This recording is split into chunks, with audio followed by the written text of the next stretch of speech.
அஸ்ஸலாமு அலைக்கும் வரஹ்மத்துல்லாஹி தஆலா வபரகாத்துஹு. கண்ணியமிக்க அல்லாஹ்வின் நல்லடியார்களே, கடைசியாய் பேசிய ஜும்ஆவினுடைய உரையின் பொழுது குடும்ப வாழ்க்கை சம்பந்தமாக வீடுகளில் நாம் எப்படி இருக்க வேண்டும், குடும்பம் எத்தகையது, அது குறித்து அல்லாஹு ஜல்ல ஷானஹு தஆலா திருமறையில் பேசிய விஷயங்கள் என்ன என்பது தொடர்பாக தொடர்ந்து பேசுகிற பொழுது, மகிழ்ச்சிகரமான குடும்ப வாழ்க்கை ஒரு மனிதனுக்கு கிடைக்க வேண்டும் என்று சொன்னால் என்ன செய்ய வேண்டும் என்கிற செய்தியோடு நாம் நிறைவு செய்திருந்தோம். அந்த வரிசையில் நாம் சொல்லுகிற பொழுது, ஒரு மனிதன் வீட்டில் சந்தோஷமாக இருக்கணும், மனைவி மக்களோடு எந்த விதமான சிக்கல் சிரமம் இல்லாமல் அமைதியான நிம்மதியான ஒரு குடும்ப வாழ்க்கை ஒரு மனிதனுக்கு வேண்டும் என்று சொன்னால் அவன் என்ன செய்ய வேண்டும் என்று பட்டியலிடுகிற பொழுது உறவுகளை சேர்ந்து வாழ வேண்டும் என்கிற செய்தியை கடைசி ஜும்ஆவில் நாம் பதிவு செய்திருந்தோம். அதனுடைய தொடர்ச்சியாக நீட்சியாக நாம் பேச வரக்கூடிய விஷயம் இந்த வார ஜும்ஆவில் என்ன என்று சொன்னால், குடும்ப உறவுகள் எத்தகையது, நம்மை சுற்றி பிணைந்திருக்கக்கூடிய குடும்ப உறவுகளை பேணுவதனுடைய அவசியம் என்ன, உறவுகள் என்றால் யார், உறவுகளை எப்படியெல்லாம் பேண வேண்டும். நபி ஸல்லல்லாஹு அலைஹி வஸல்லம் அவர்கள் குடும்ப உறவுகளை பேணக்கூடிய விஷயத்தில் நமக்கு எப்படியெல்லாம் வழிகாட்டுதல்களை சொல்லி தந்திருக்கிறார்கள் என்பது தொடர்பான ஒரு சில செய்திகளை குறிப்பான இந்த நேரத்தில் சொல்லி நிறைவு செய்ய ஆசைப்படுகிறேன். அல்லாஹு ஜல்ல ஷானஹு தஆலா பேசக்கூடிய நல்ல விஷயங்களிலிருந்து நல்லவற்றை எடுத்து அமல் செய்யக்கூடிய நல்ல நசீபை நம் அனைவருக்கும் தந்து நல்லருள் புரிவானா. ஆரம்பமாக கண்ணியமிக்கவர்களே, குர்ஆனிலே அல்லாஹு ஜல்ல ஷானஹு தஆலா ஒரு சில குறிப்பிட்ட உறவு முறைகளை சொல்லி இருக்கிறான். நம்மை பொறுத்தவரை உறவு என்று சொன்னால் தாய் தந்தை குழந்தைகள் மனைவி மாமியார் மாமனார் சகோதரர்கள், இதோடு நாம் நிறுத்தி கொள்ளுகிறோம். நம்முடைய தந்தை உடன் பிறந்தவர்கள் தாயினுடைய உடன் பிறந்தவர்களை வயதில் மூத்தவர்கள் பேணிக் கொண்டிருக்கிறார்கள். ஆனால் நடப்பு காலத்தில் இருக்கக்கூடிய இளைஞர்களை பொறுத்தவரை ஹாலாக்களையோ குப்பிமார்களையோ மாமுமார்களையோ பெரிய அளவில் தெரிந்து வைத்திருப்பதில்லை, அவர்களுக்கான முக்கியத்துவத்தை உணராமல் இருப்பதை நாம் பார்க்கிறோம்.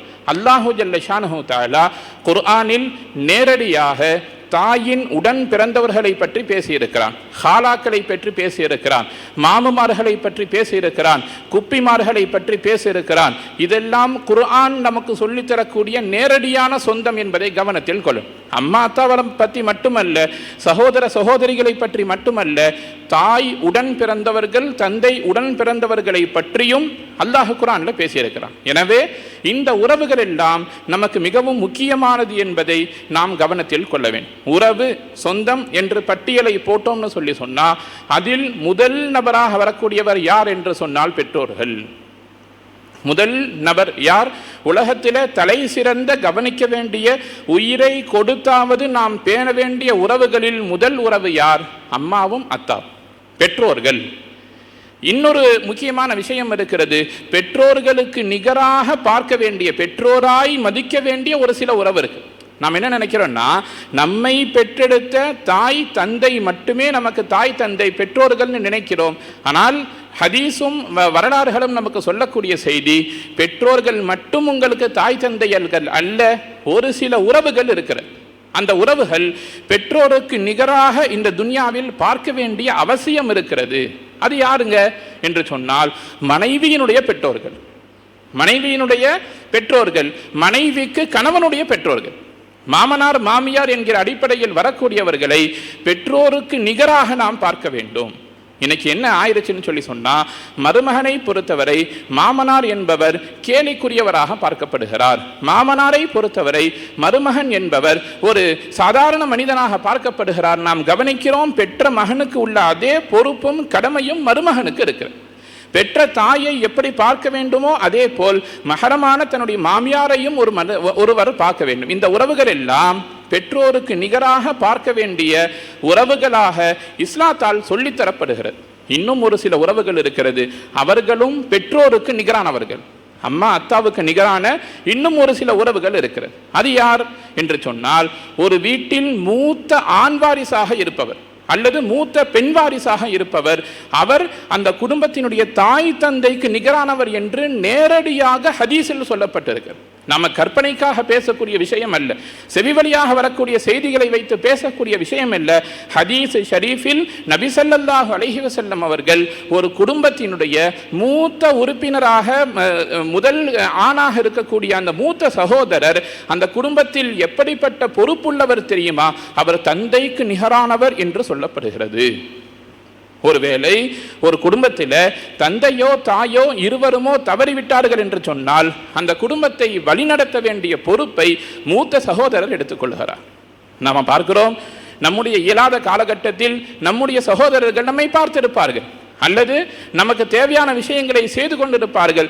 நமக்கு வசதியும் வாய்ப்பும் வருகிற பொழுது அவர்களை நாம் சாதாரண ஒரு மனிதனாக பார்த்து ஒதுக்கி விடுகிறோம். பெற்றோருக்கு நிகராக பார்க்க வேண்டிய பொறுப்பு வீட்டின் மூத்த சகோதரருக்கு இருக்கு. நாம் தந்தையை எப்படி மதிக்கிறோமோ அதுபோல் உடன் பிறந்த சகோதரர்களை நாம் மதிக்க வேண்டிய கட்டாயம் இருக்கிறது என்பதை ஹதீசுகளின் வாயிலாக நாம் கவனத்தில் கொள்ள கடமைப்பட்டிருக்கிறோம். கண்ணியமிக்க அல்லாஹ்வின் நல்லடியார்களே, குர்ஆன்ல அல்லாஹ் ஜல்ல ஷானஹு தஆலா ஏற்கனவே சொன்னதை போல் சகோதரர்களுக்குள்ளால் இருக்கக்கூடிய உறவு எப்படி இருக்கும் என்பதை சொல்லுகிறார். பெரும்பாலும் போட்டியும் பொறாமையும் நிறைந்த உறவாக சகோதர சகோதரிகளின் உறவு இருக்கும். இன்னைக்கு யதார்த்தமும் அப்படித்தான் இருந்து கொண்டிருக்கிறது. குர்ஆன்ல 2 சகோதரர்களை பற்றி அல்லாஹ் வரலாறை சொல்லுகிறான். அந்த 2 சகோதர சகோதரிகளுடைய வரலாறும் பொறாமையும் போட்டியும் நிறைந்ததாக இருந்தது. யார் 2 பேரு? முதல் வரலாறு யூசுப் அலைஹிஸ்ஸலாமின் வரலாறு. இரண்டாவது வரலாறு ஹஜ்ரத் ஆதம் அலைஹிஸ்ஸலாமுடைய மக்களான ஹாபில் காபிலினுடைய வரலாறு.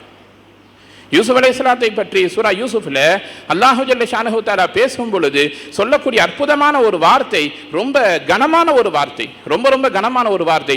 உக்துலு யூசுஃப, யூசுஃபை கொல்லுங்கள் என்று சொல். யார் சொன்னார்? உடன் பிறந்த சகோதரர்களில் ஒருவர் சொன்னார். யூசுப் அலைஹிஸ்ஸலாத்தோட கூட பிறந்த 10 சகோதரர்கள் ஒருவர் சொன்ன வார்த்தை என்ன? யூசுஃபை கொல்லுங்கள். ஏன் சொன்னார்? பொறாமைதான் காரணம்.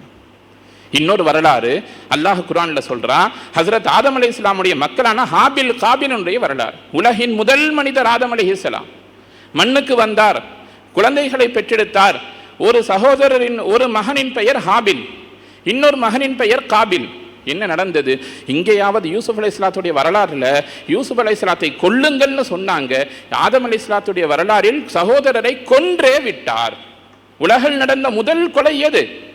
உலகத்தில் முதலாக நடந்த கொலை எது? காபிலை ஹாபில் கொலை செய்தார். ஏன் செய்தார்? ஏன் கொலை செய்தார்? பொறாமை. அங்கே மையப்புள்ளியாக இருந்தது பொறாமை. வரலாறுகள் நீண்டது, அதை நாம் மிக நீளமாக சொல்லி நேரத்தை கடத்த வேண்டிய அவசியம் இல்லை. உலகில் முதலாக கொலை நடந்தது. ஏன் நடந்தது? பொறாமையால் நடந்தது. யாருக்கு மத்தியில் நடந்தது? சகோதரர்களுக்கு மத்தியில் நடந்தது. யூசுப் அலைஹிஸ்ஸலாத்துடைய வரலாறு அழுத்தமாக நமக்கு சொல்லக்கூடிய இன்னொரு அற்புதமான படிப்பினை இருக்கிறது. யூசுப் சூராவினுடைய ஆரம்பத்தில் சகோதரர்கள் 10 பேரும் தன்னுடைய உடன் பிறந்த இன்னொரு சகோதரர்கள் மீது பொறாமைப்பட்டு யூசுப் அலைஹிஸ்ஸலாத்தை கொல்லுங்கள்னு சொன்னாங்க. கொலை செய்ய வேண்டும்னு கொண்டு போய் கிணற்றில் போட்டார்கள். அல்லாஹ் அந்த சூறாவை முடிக்கும் பொழுது எப்படி தெரியுமா முடிப்பான்? அந்த காலம் உருண்டோடும். ஒரு காலகட்டத்தில் யாரை கொல்ல வேண்டும், யாரை பொறாமையால் அழிக்க வேண்டும் நினைச்சாங்களோ அந்த யூசுப் சிம்மாசனத்தில் அமர்ந்திருப்பார், அரசராக அமர்ந்திருப்பார், அதிகாரியாக அமர்ந்திருப்பார். யாரு கொல்லணும்னு நினைச்சாங்களோ அவங்க கை கட்டி முன்னால் வந்து நின்று எங்களுக்கு உணவு தாருங்கள் என்று கேட்பார்கள். இவங்க அவரை கொல்லணும்னு நினைச்சாங்க. அல்லாஹ் எப்படி மாத்தனான் வரலாறு? நீ யாரை கொல்ல வேண்டும் என்று நினைத்தாயோ அவரின் பக்கம் உங்களை தேவையாக செய்துவிட்டான். இது உறவுகளுக்கு சொல்லக்கூடிய அற்புதமான படிப்பினை. உடன் பிறந்தவர்களை சாதாரணமாக நினைத்து கொள்ளாதீர்கள். நீங்கள் யாரை மட்டமாக நினைக்கிறீர்களோ, யாரை கேவலமாக நினைக்கிறீர்களோ, இவனெல்லாம் 10 பைசாவுக்கு கூட பிரயோஜனப்பட மாட்டான்னு நினைக்கிறீங்களோ, அல்லாஹ் நாடினால் அவனை கொண்டு போய் சிம்மாசனத்தில் உட்கார வைத்து உங்களை அவனுக்கு முன்னால் கைகட்டி நிற்க வைப்பான். யூசுப் அலைஹிஸ்ஸலாமுடைய வரலாறு உங்களுக்கு சொல்லக்கூடிய படிப்பினை. இது மாதிரி இந்த 2 வரலாறுகளும் இந்த 2 ஆயத்துகளும் நமக்கு சொல்லக்கூடிய இன்னொரு படிப்பினை என்னன்னா, சகோதர சகோதரிகளுடைய வரலாறு வாழ்க்கை முறை என்பது போட்டியும் பொறாமையும் நிறைந்ததாக இருக்கும். எந்த உறவாக இருந்தாலும் சரி போட்டி பொறாமை நிறைந்திருக்கும். அல்லாஹ் சொல்லக்கூடிய விஷயம் உறவுக்கு மத்தியில சண்டை வராது, சச்சரவு வராது, சிக்கல் வராதுன்னு சொல்லல. சண்டை சச்சரவுகள் நிறைந்ததுதான் உறவு. அதை தாண்டி நீங்கள் சகோதரத்துவத்தை பாராட்டுங்கள். நீங்கள் உங்களுக்கு மத்தியில் இணக்கமாக நடந்து கொள்வதற்கு முயற்சி செய்யுங்கள். தாய் தந்தை எல்லா நேரத்திலேயும் நம்மை சிரித்த முகத்தோடு பார்த்து கொண்டிருப்பார்கள் என்று சொல்ல முடியாது. வயதான காலகட்டத்தில் பெற்றோர்களுடைய நடவடிக்கையில் மாற்றம் ஏற்படும். நல்ல விதமாக பார்த்து கொள்ளுங்கள். அவர்கள் உங்களை என்ன பேசினாலும் சரி, என்ன ஏசினாலும் சரி, எவ்வளவுதான் குழந்தைத்தனமாக நடந்தாலும் சரி, ஒரு காலத்தில் இவர்கள் என்னை பெற்றவர்கள், என்னை படிக்க வைத்தவர்கள், என்னை ஆளாக்கியவர்கள், என்னுடைய தாயை தந்தையை யாரை இழந்தாலும் நான் பார்க்கத்தான் செய்வேன் என்கிற பொறுப்புணர்வோடு பெற்றோர்களை நீங்கள் பார்த்தால் உங்களுடைய குழந்தை உங்களை மதிக்கும். உங்களுக்கு துஆ கபூலாக வேண்டுமா? உறவுகளை மதியுங்கள். பதவி வேண்டுமா? உறவுகளை மதியுங்கள். செல்வம் வேண்டுமா? உறவுகளை மதியுங்கள். துஆ உடனே கபூலாகணுமா? நீங்கள் நினைச்சதெல்லாம் நடக்கணுமா? உறவை மதியுங்கள். இப்படியாக நீங்கள் என்ன நன்மையை நாடினாலும் சரி, அல்லாஹு ஜல்ல ஷானஹு தஆலா பொதுவாக நல்ல அமல்களுக்கு உடனடியாக துன்யாவில் கூலி கொடுத்து விடுவதில்லை. நம்ம 5 வக்து தொழுகிறோம், ஃபஜ்ர் தொழுதோன்னு சொல்லி சொன்னா ஃபஜ்ருடைய கூலி லொஹருக்குள்ள கிடைச்சிருமா? கிடைக்காது. அல்லாஹ் ஒரு சிலருக்கு தருவான், தராமல் இருக்கலாம். அது அல்லாஹுடைய கையில் இருக்கிறது. நாம் சொல்ல வரக்கூடிய செய்தி, உறவுகளை நீங்கள் மதித்தால் அதற்கான பலன் உடனடியாக கிடைக்கும். ஹதீஸ் சொல்லக்கூடிய செய்தி.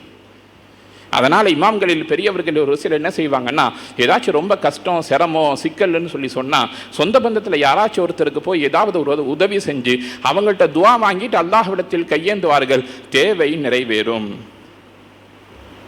எனவே உறவுகளை மதிக்கக்கூடிய விஷயத்தில் இஸ்லாமிய சமூகம் மிகவும் கவனிப்போடு, மிகவும் விழிப்புணர்வோடு நடந்து கொள்ள வேண்டும். நம்மில் நிறைய நபர்கள் இருக்கிறார். நல்லது கெட்டது தெரியும், எது சரி எது தப்புங்கிறது எல்லோருக்கும் தெரியும். கொலை செய்வது ஹராம், தப்பு. மது அருந்துவது தவறு, விபச்சாரம் செய்வது தவறு, வட்டி வாங்குவது தவறு. இப்படியாக நம்முடைய வாழ்நாளில் மதுவினுடைய வாசத்தை கூட நுகராத நிறைய தொழுகையாளிகள் இருக்கிறார்கள். நிறைய முஸ்லிம்கள் இருக்கிறார்கள்.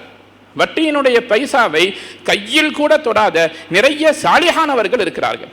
ஆனால் கவலைக்குரிய ஒரு விஷயம் என்னன்னா, நீங்களும் சரி நானும் சரி உறவுகளுடைய விஷயத்தில் ஏதாவது ஒரு இடத்தில் ஒரு சின்ன முறித்தலோடு தான் வாழ்ந்து கொண்டிருக்கிறோம். ஏதாவது ஒரு உறவு, ஏதாச்சும் ஒரு இடத்துல உறவுகளுடைய விஷயத்தில் கோட்டை விடுகிறோம். பாவத்தில் பெரிய பாவம் என்பது மது அருந்துவதும், விபச்சாரம் செய்வதும், கோல் சொல்வதும், புறம் பேசுவதும், வட்டி வாங்குவது மட்டுமல்ல, சொந்த பந்தத்தை பிரிந்து வாழ்வது அல் கபாயிர், பெரும்பாவம் என்று இமாம்கள் சொல்லுகிறார்.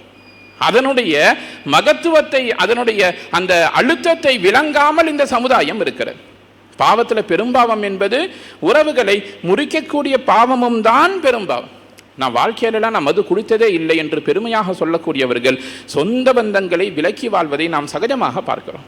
எனவே இந்த மண்ணில் நாம் கவனம் செலுத்த வேண்டிய பாவங்களில் மிக முக்கியமானது உறவுகளை வெறுப்பது.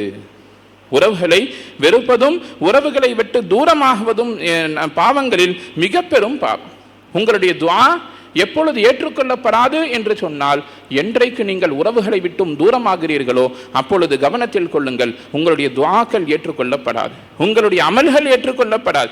ஏதாவது ஒரு வகையில் உங்களுக்கு சோதனை வந்து கொண்டிருக்கும். ரசூலுல்லாஹி ஸல்லல்லாஹு அலைஹி வஸல்லம் அற்புதமாக ஹதீசுகளில் சொல்லுவார்கள், ஒவ்வொரு வாரமும் வியாழக்கிழமை வியாழன் மாலை வெள்ளி இரவு அல்லாஹ்விடத்தில் நம்முடைய நன்மைகள் உயர்த்தப்படும், நல்ல அமல்கள் உயர்த்தி காண்பிக்கப்படும். இந்த வாரத்தில் இந்த மனிதன் இத்தனை அமல் செய்தான், தொழுதான், நோன்பு வைத்தான், இவங்களுக்கெல்லாம் தான தர்மம் கொடுத்தான், இந்தந்த நல்ல அமல்களை செய்தான், எல்லாம் அல்லாஹ்விடத்தில் எடுத்து காட்டப்படுகிற பொழுது அல்லாஹு ஜல்ல ஷானஹு தஆலா சொல்லுவான், இந்த பட்டியலில் யாரெல்லாம் உறவை முறித்து வாழ்கிறார்களோ அவர்களுடைய அந்த அமல் நாமாவை நீங்கள் ஒதுக்கி விடுங்கள்னு சொல்லும். அல்லாஹு ஜல்ல ஷானஹு தஆலா உறவுகளை வெட்டி வாழ்பவனுடைய நன்மையை ஏற்றுக்கொள்வதில்லை என்று ஹதீஸில் நேரடியாக நமக்கு சொல்லி தருகிறான். உறவு மிக முக்கியமான ஒரு விஷயம். நபி ஸல்லல்லாஹு அலைஹி வஸல்லம் அவர்கள் சொல்றாங்க, அல்லாஹு ஜல்ல ஷானஹு தஆலா உங்களுக்கு வசியத் செய்கிறான். அல்லாஹ் உங்களுக்கு வசியத் செய்கிறான். என்ன வசியத் செய்கிறான் என்று சொன்னால், பெற்றோரை பேணி நடங்கள், சொந்த பந்தங்களை சேர்ந்து வாழுங்கள். யாரெல்லாம் உங்களுக்கு உறவுகளாக இருக்கிறார்களோ அவர்களோடு இணக்கமாக பிணக்கமாக சேர்ந்து வாழச் சொல்லி அல்லாஹ் உங்களை வசியத் செய்கிறான் என்று சொல்லிவிட்டு நபி ஸல்லல்லாஹு அலைஹி வஸல்லம் சொல்லுவாங்க, நானும் உங்களுக்கு வசியத் செய்கிறேன், சொந்த பந்தத்தை சேர்ந்து வாழுங்கள், உறவுகளை பேணி வாழுங்கள். மண்ணில் வாழக்கூடிய காலகட்டத்தில் என்ன காரணம்னா, உறவுகள் 2 வகையாக இருக்கும். ஒரு சில உறவுகள் இருக்கிறது, அந்த உறவை நாம் தேர்வு செய்ய முடியாது, அல்லாஹ் தேர்ந்தெடுத்து கொடுப்பான். இன்னாருக்கு மகனாக இன்னாருக்கு மகளாக நான் பிறக்க வேண்டும் என்று துனியாவில் வரம் வாங்கி கொண்டு பிறந்தவர்கள் என்று யாரும் கிடையாது. அம்பானிக்கு மகனா பிறக்கணும்னு அவருடைய பையன் வரம் வாங்கி கொண்டு பிறக்கவில்லை. சாலையில் இருக்கக்கூடிய ஏதோ ஒரு முசாவிற்கு ஏழ்மையாக பிறக்க வேண்டும் என்று அவனுடைய குழந்தை வரம் வாங்கி கொண்டு சாபத்தை வாங்கி கொண்டு பிறக்கவில்லை. நமக்கு கிடைத்திருக்கக்கூடிய இந்த உறவு இறைவனால் முடிவு செய்யப்பட்ட உறவு. இவர் எனக்கு அண்ணனாக வர வேண்டும், இவர் எனக்கு தம்பியாக இருக்க வேண்டும், இவர் எனக்கு தாயாக இருக்க வேண்டும், தந்தையாக இருக்க வேண்டும் என்று நாம் முடிவு செய்யவில்லை, அல்லாஹ் முடிவு செய்திருக்கிறான். இவனெல்லாம் எனக்கு சகோதரனா என்று, இவெல்லாம் எனக்கு ஒரு தம்பியா, இவெல்லாம் எனக்கு ஒரு அண்ணனா, இதுவெல்லாம் என்னுடைய தந்தையா என்று நீங்கள் ஏசுவது உறவுகளை அல்ல, அல்லாஹ்வை. யாரை ஏசுகிறோம்? அல்லாஹ்வை ஏசுகிறோம். என்ன காரணம்? அந்த உறவை தேர்ந்தெடுத்தது அல்லாஹ். இவர் உங்களுக்கு சகோதரனாக இருக்க வேண்டும் என்று தேர்வு செய்தது அல்லாஹ். உறவுகளை ஏசினால் இறைவனை ஏசியதற்கு சமமானது.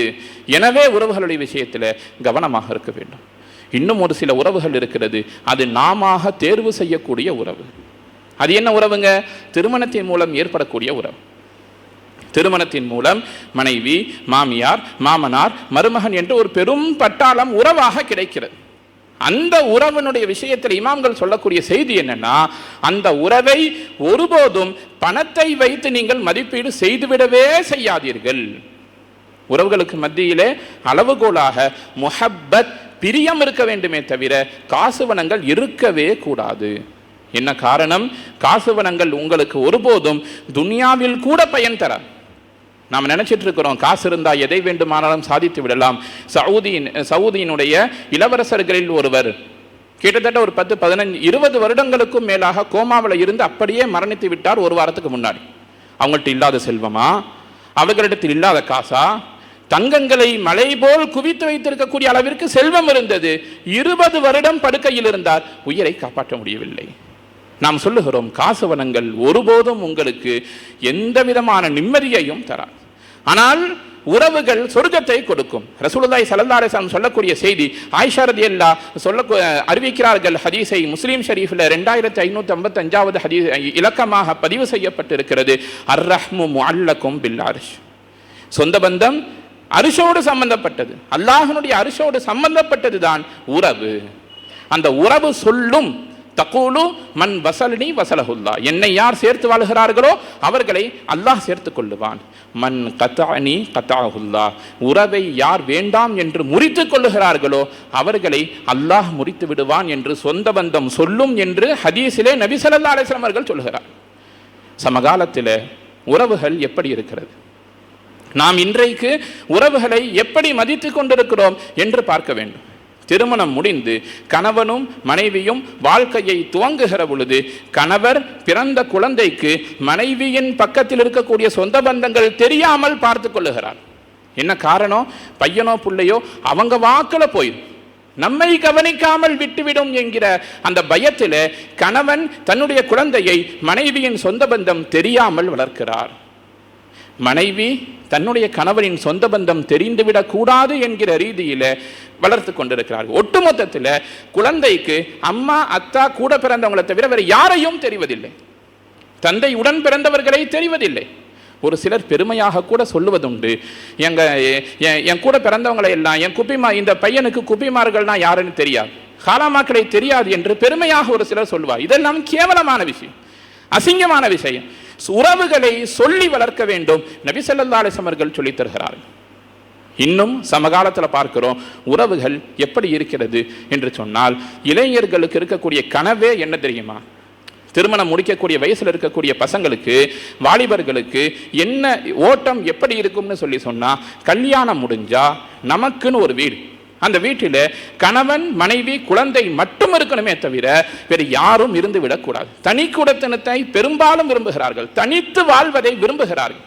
நிச்சயமாக அந்த வாழ்வில் பரக்கத் இருக்காது.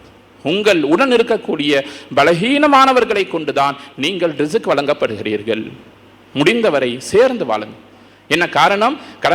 கடைசியாக பேசும் பொழுது ஜும்மாவில் சொன்னதை போலதான் மீண்டும் ஒரு முறை இந்த மண்ணில் பிறந்து குறிப்பிட்ட உறவோடு சகோதரனாக, சகோதரியாக, தாயாக, மகனாக, பிள்ளையாக நாம் இன்னொரு முறை பிறக்கப் போவதில்லை. இந்த வாழ்க்கை ஒரு முறைதான், உறவும் ஒரு முறைதான். நாம் நினைத்தால் கூட பிரித்து கொள்ள முடியாத உறவு இரத்த பந்தம். எங்க மனைவி பிடிக்கலன்னு சொல்லி சொன்னா தலாக் சொல்லி பிரிஞ்சிடலாம், கணவன் பிடிக்கலன்னு சொன்னா தலாக் சொல்லி பிரிஞ்சிடலாம், அத்தா அம்மாவை பிடிக்கிறாட்டி நீங்கள் செத்தாலும் பிரிய முடியாது, மரணம் வந்தாலும் உறவை பிரிக்க முடியாது. நாளை மஹ்ஷரில் அவர்தான் தந்தை, அவர்கள்தான் தாய். பிரிக்க முடியாத உறவாக அல்லாஹ் இந்த இரத்த பந்தத்தை வைத்தது. உறவுகள் இந்த மண்ணில் கொண்டாடப்பட வேண்டிய, நம்ம பக்கத்தில் ஒருத்தர் ஃபோன் பேசுறாருன்னு வைங்களேன், சமகாலத்தில் உறவு எப்படி இருக்கிறது என்பதற்கு ஒரு உதாரணம். உறவை நாம் எப்படி மதிக்கிறோம் என்பதற்கு ஒரு உதாரணம்.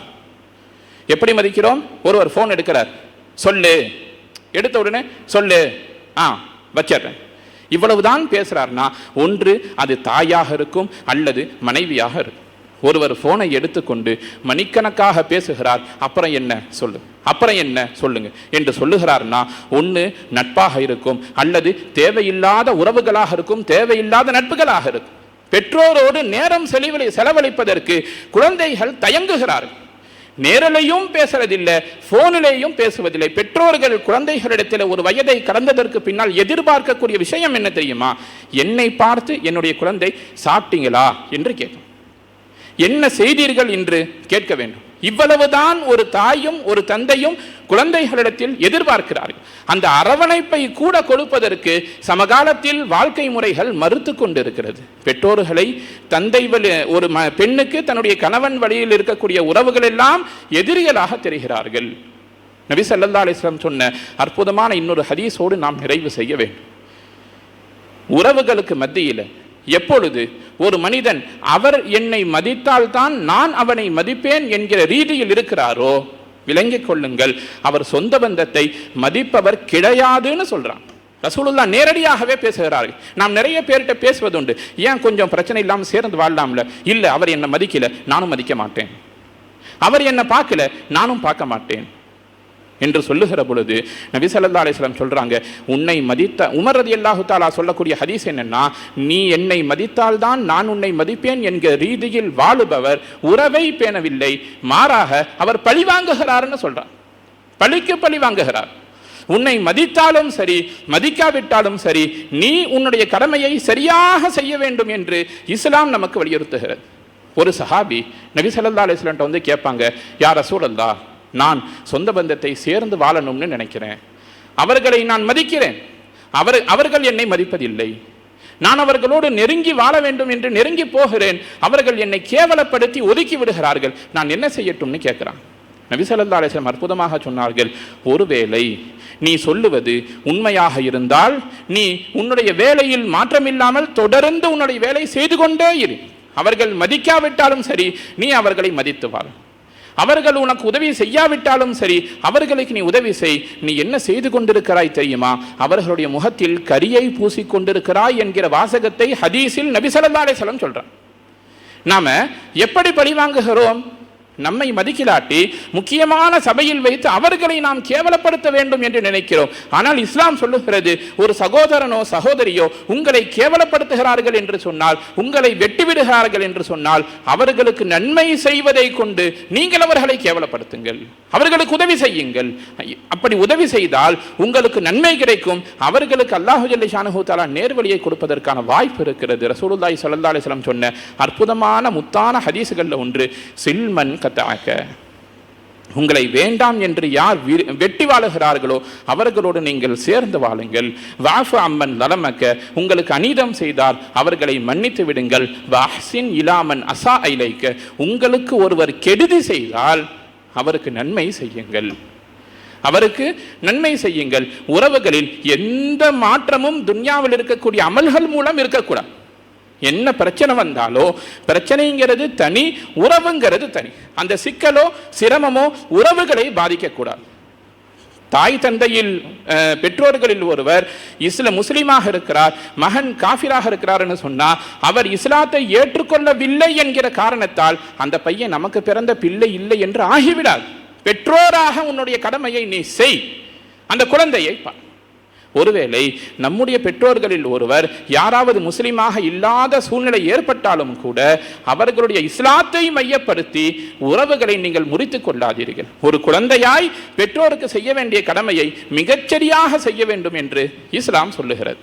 மீண்டும் மீண்டும் சொல்லுகிறோம், நபி ஸல்லல்லாஹு அலைஹி வஸல்லம் அவர்கள் சொல்லக்கூடிய செய்தி, உறவுகள் இந்த உலகத்திலே இறைவனால் கொடுக்கப்பட்ட அற்புதமான ஒரு அமைப்பு, குடும்ப அமைப்பு என்று சொல்ல வேண்டும். வீட்டில் பரக்கத்தில் ஒரு சிலர் சொல்வதை நாம் பார்க்கிறோம், நிறைய சம்பாதிக்கிறோம், பரக்கத்தில் காசு வீட்டில் தங்க மாட்டேங்குது, ஏதோ பிரச்சனை வந்து கொண்டே இருக்கிறது, என்னுடைய அண்ணன் தம்பி எனக்கு மோசம் செய்கிறார், அவர் எனக்கு கெடுதி செய்கிறார், வியாபாரம் ஆரம்பிக்கிறோம், அதில் பரக்கத்தில் நம்மளை சுற்றி எவ்வளவு பிரச்சனை இருந்தாலும் யோசித்து பாருங்கள், நாம் பார்க்க வேண்டிய ஏதோ ஒரு உறவுக்கு குறை வைத்திருப்போம். அம்மா அத்தாவை பார்க்காம தனி குடித்தனத்துக்கு போய் நீங்கள் எவ்வளவு பெரிய வீட்டை கட்டினாலும் எவ்வளவு தான தர்மங்கள் செய்தாலும் அம்மா அத்தாவுக்கு குறைய வச்சுட்டு நீங்கள் நிம்மதியாக துன்யாவில் எங்கேயும் வாழ முடியாது. அந்த பாவம், அந்த குறை உங்களை துரத்தி கொண்டே இருக்கும். பார்க்க வேண்டியவர்களை பார்த்துத்தான் ஆக வேண்டும். அல்லாஹு ஜல்ல ஷானஹு தஆலா நம்மில் ஒருவருக்கு கொடுத்திருப்பதும் ஒருவருக்கு கொடுக்காமல் இருப்பதும், அவர் இவருக்கு கொடுத்து துஆவை பெற வேண்டும், இவர் அவரிடத்திலிருந்து பெற்றுக்கொண்டு அவருக்கு நன்றி செலுத்த வேண்டும் என்பதற்காக தானே தவிர காசுகளை மையப்படுத்தி செல்வங்களை மையப்படுத்தி உறவுகள் ஒருபோதும் இந்த துனியாவில் அளவீடு செய்யப்படக்கூடாது. தாயாகட்டும், தந்தையாகட்டும், உறவுகளாகட்டும், சகோதர சகோதரிகளாகட்டும், இறைவனால் தேர்ந்தெடுக்கப்பட்டு நமக்கு வழங்கப்பட்டவர்கள் என்பதை நம்முடைய கவனத்தில் கொண்டு வாழும் காலமெல்லாம் உறவுகளை பேண வேண்டும், உறவுகளை மதிக்க வேண்டும். இஸ்லாத்தின் அடிப்படையில் அனைத்து மக்களையும் நாம் சகோதரர்களாக சகோதரிகளாக பாவிக்க வேண்டும். அப்படி இருக்கிற பொழுது நாளை மறுமையிலேயும் நமக்கு உயர்வான அந்தஸ்தை, உறவுகளை பேணுவது பெற்றுத்தரும். அதே நேரத்தில் துன்யாவிலேயும் செல்வங்கள் கிடைக்கும், நீண்ட ஆயுள் கிடைக்கும், நிரப்பமான நல்வாழ்க்கை கிடைக்கும், எல்லா வளமும் நலமும் கிடைக்க வேண்டும் என்று சொன்னால் உறவுகளை மதித்து வாழ வேண்டும். அல்லாஹு ஜல்ல ஷானஹு தஆலா உறவுகளை மதித்து வாழக்கூடிய நல்லதொரு மக்களாய் நம் அனைவரையும் ஆக்கி நல்லருள் புரிவானாக. சொந்த பந்தங்களுக்கு மத்தியில் என்னவெல்லாம் சிக்கல் சிரமங்கள் இருக்கிறதோ, எந்தெந்த சொந்தங்களுக்கு மத்தியில் விரிசல்கள் இருக்கிறதோ, அல்லாஹு ஜல்ல ஷானஹு தஆலா புனிதமான இந்த ஜுமாவின் பரக்கத்தால் உறவுகளுக்கு மத்தியில் ஒற்றுமையை தந்து வாழும் காலமெல்லாம் சொந்த பந்தங்களோடு சேர்ந்து வாழக்கூடிய நல்லதொரு நசீபை நம் அனைவருக்கும் தந்து நல்லருள் புரிவானாக. வாஹிரு தஅவானா அனில் ஹம்துலில்லாஹி ரப்பில் ஆலமீன்.